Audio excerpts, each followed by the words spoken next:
હંમેશા બાળક નરને નાર દરેક ગુજરાતીનો છે એક જ સવાલ ઊંચું વિકાસ ઊંચું ગુજરાત। भारत माता की, भारत माता की, वंदे वंदे वंदे।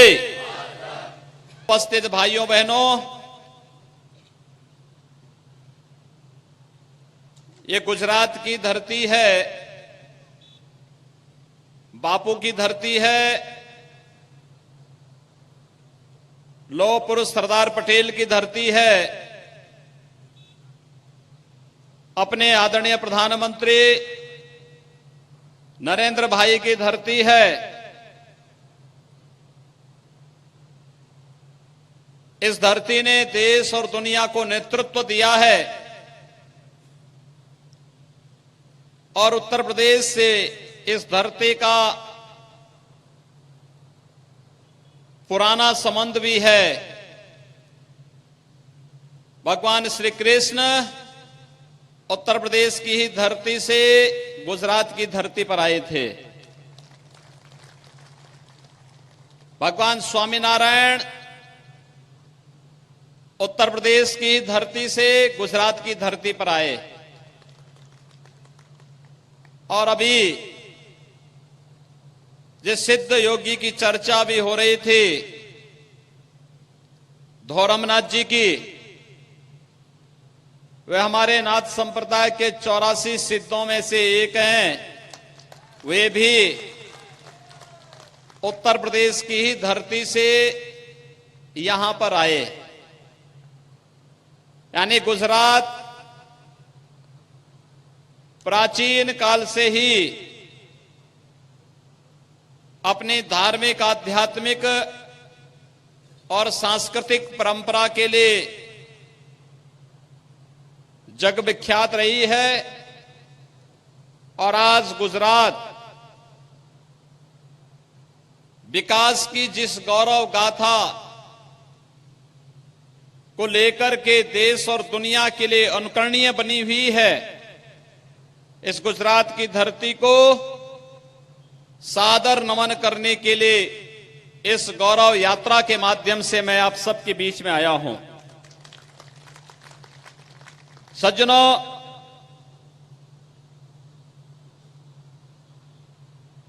गुजरात ने देश को बहुत कुछ दिया है। आज से 16 वर्ष पहले हम लोग इस गुजरात की धरती पर तब आए थे, भूकंप की त्रासदी से लगभग ये उजड़ सा गया था। उस समय हम सोच रहे थे कैसे गुजरात पुनः आगे बढ़ पाएगा। कच्छ और भुज की स्थिति तो अत्यंत खराब थी,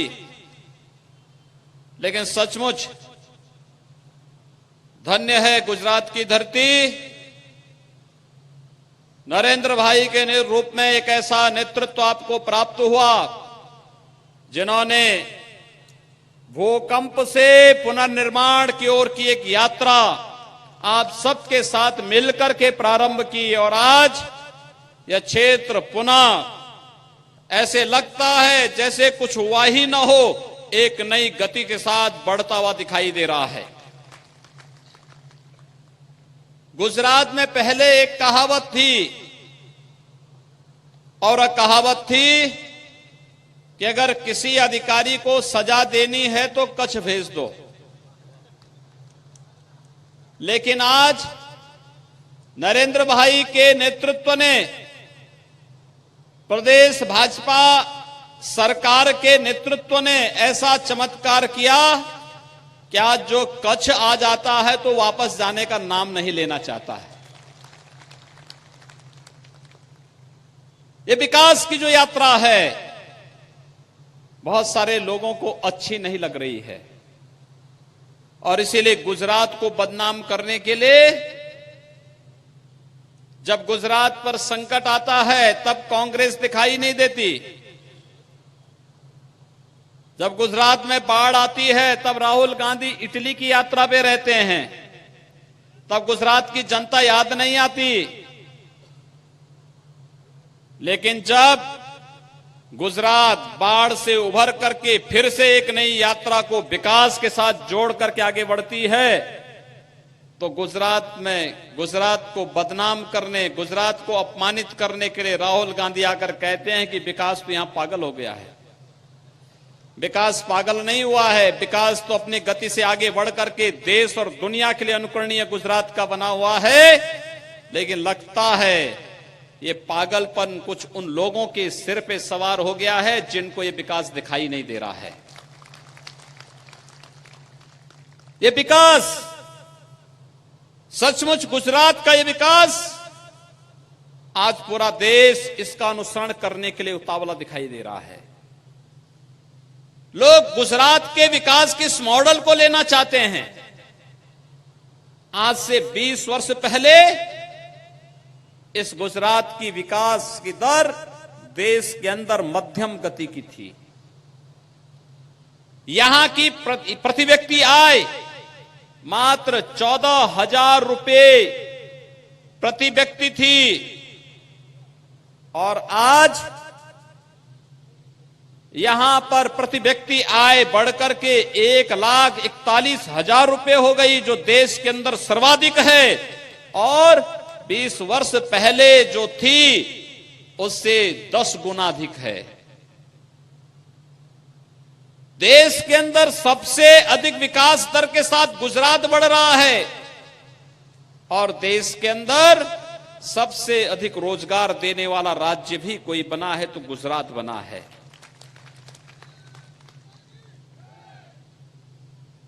गुजरात के इस कच्छ क्षेत्र ने केवल विकास की ही यात्रा नहीं की, गांव गांव में पेयजल की व्यवस्था उपलब्ध कराने के लिए नर्मदा जी का पानी वहां तक पहुंचाने की जो अभूतपूर्व यात्रा प्रारंभ हुई है, यह और भी अभिनंदनीय है।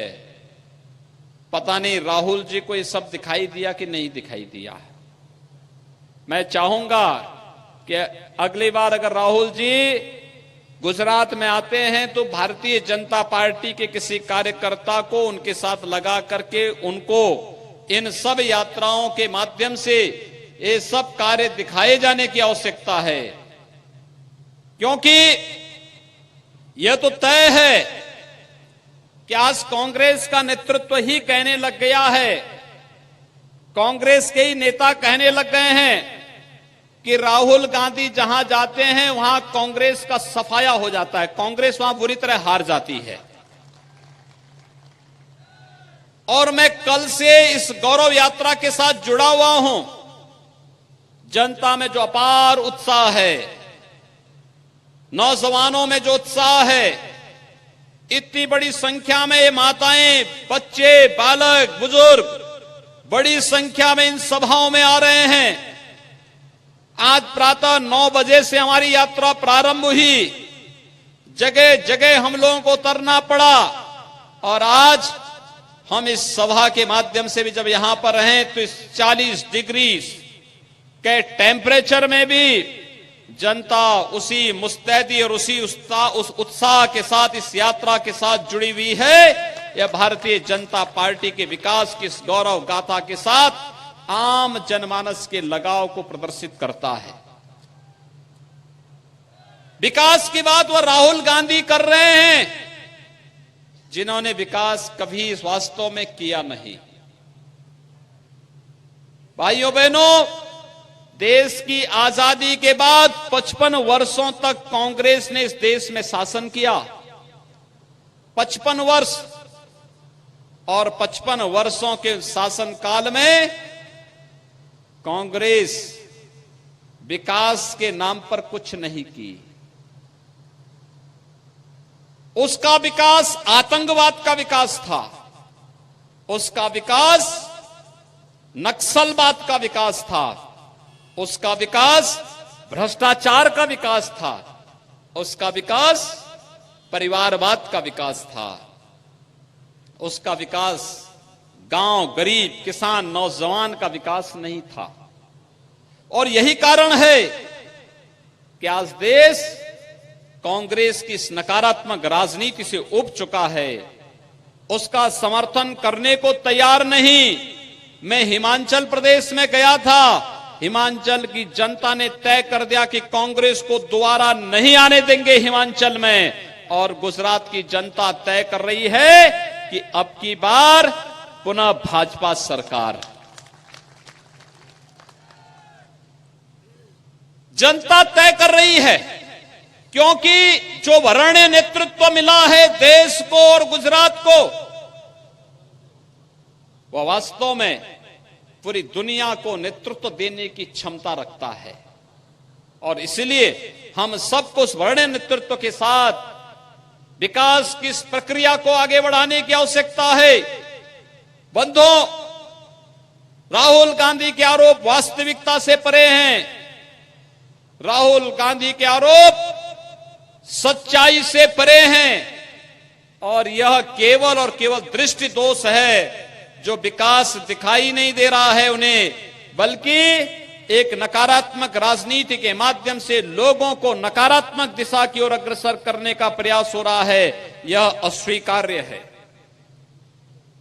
मैं आप सबका आह्वान करूंगा, राहुल जी से पूछा जाना चाहिए कि अगर 55 वर्षों तक विकास किया होता तो गरीबों के जनधन खातों के लिए प्रधानमंत्री श्री नरेंद्र भाई को मेहनत नहीं करनी पड़ती। 30 करोड़ गरीबों के खाते बैंकों में खोले गए हैं जनधन योजना के माध्यम से। 5 करोड़ ऐसे परिवार हैं जिनके पास अपना रसोई गैस का कनेक्शन नहीं, उनमें 3 करोड़ को प्रधानमंत्री उज्ज्वला योजना में निःशुल्क कनेक्शन उपलब्ध कराया गया। करोड़ों लोगों को मुद्रा योजना के अंतर्गत लोन देकर के स्वरोजगार के लिए प्रेरित किया गया। स्टार्टअप और स्टैंड अप योजना के माध्यम से, डिजिटल इंडिया के माध्यम से नौजवानों को एक नई दिशा दी गई। तो किसानों की तस्वीर को बदलने के लिए, उनकी किस्मत को बदलने के लिए प्रधानमंत्री फसल बीमा योजना और प्रधानमंत्री कृषि सिंचाई योजना को लागू करके अभूतपूर्व कार्य भी हुआ है। लेकिन कांग्रेस को यह सब विकास दिखाई नहीं देता। गुजरात के अंदर सड़कें किसने दी? गांव गांव में 24 घंटे बिजली किसने दी? गांव गांव में पेयजल की व्यवस्था किसने कराई? यहां के खेतों में पानी के लिए, जो गुजरात पानी के लिए तरसता था, अकाल से तड़पता था, उस गुजरात में हरियाली लाने का काम किसने किया? नरेंद्र भाई के नेतृत्व में भारतीय जनता पार्टी ने किया। और इसीलिए हम सब आपके पास आए हैं इस गौरव, विकास की इस गौरव यात्रा के साथ, इस गाथा को आपको अवगत कराने के लिए। राहुल गांधी आजकल मंदिरों में भी जा रहे हैं, लेकिन उनके मंदिरों में जाने को आप देख सकते हैं।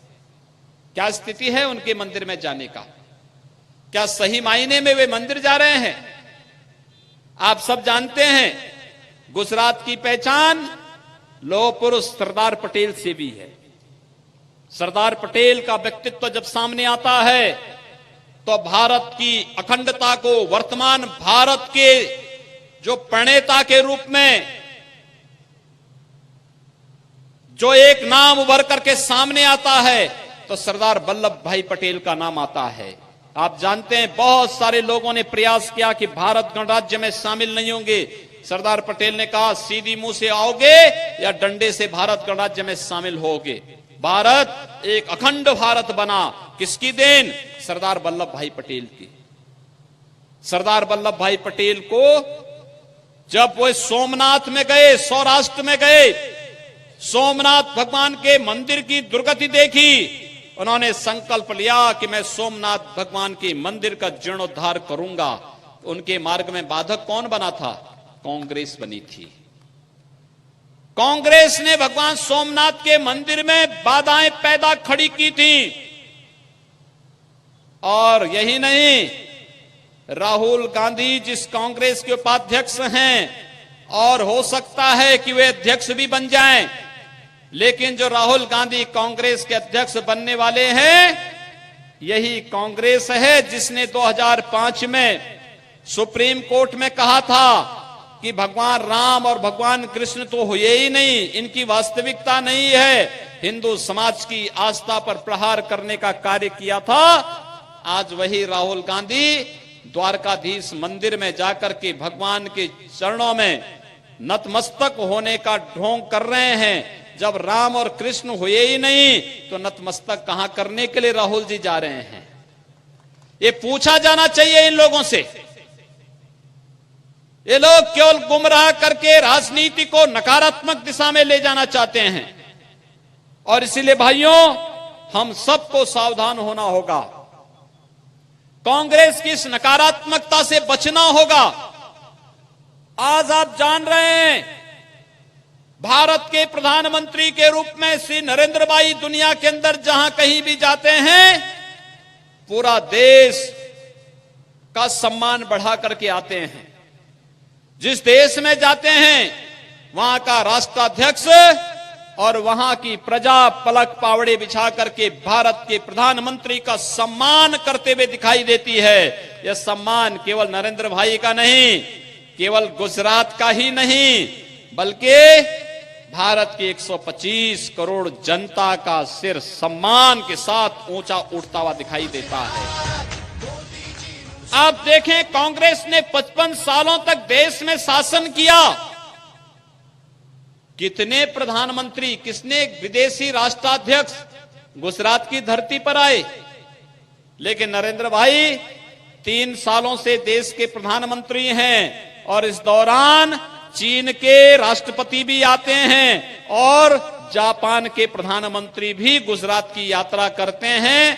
तमाम अन्य राष्ट्रों के राष्ट्राध्यक्ष भी गुजरात की यात्रा पर आकर के गुजरात के इस विकास की गाथा का गुणगान करते हैं।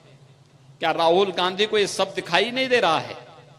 और इसलिए मैं आप सबसे अपील करने के लिए आया हूं कि भाइयों बहनों, विकास की यात्रा आज देश और दुनिया के लिए अनुकरणीय बनी हुई है। इस यात्रा को जिस तत्परता के साथ गुजरात के अंदर, जिस तत्परता के साथ ले जाने का कार्य श्री विजय भाई रूपाणी के द्वारा, श्री नितिन भाई पटेल के द्वारा किया जा रहा है, हमें इन लोगों को और मजबूती प्रदान किए जाने की आवश्यकता है। और ये गौरव यात्रा उसी मजबूती के लिए, अपील के लिए आपके पास आई है। हमारे राष्ट्रीय अध्यक्ष आदरणीय अमित भाई ने कहा है कि गुजरात में भारतीय जनता पार्टी 2/3 सीटों पर बहुमत प्राप्त करेगी। अमित भाई जब बोलते हैं बहुत सोच समझकर बोलते हैं। और याद करिए उत्तर प्रदेश के बारे में उन्होंने यही भविष्यवाणी की थी। कोई नहीं कहता था कि उत्तर प्रदेश में भाजपा की सरकार आएगी। कोई नहीं कहता था कि लोकसभा में उत्तर प्रदेश के अंदर भारतीय जनता पार्टी 73 सीटें जीतेगी। लेकिन अमित भाई ने कहा था कि आएगी और उसका परिणाम किस रूप में हुआ?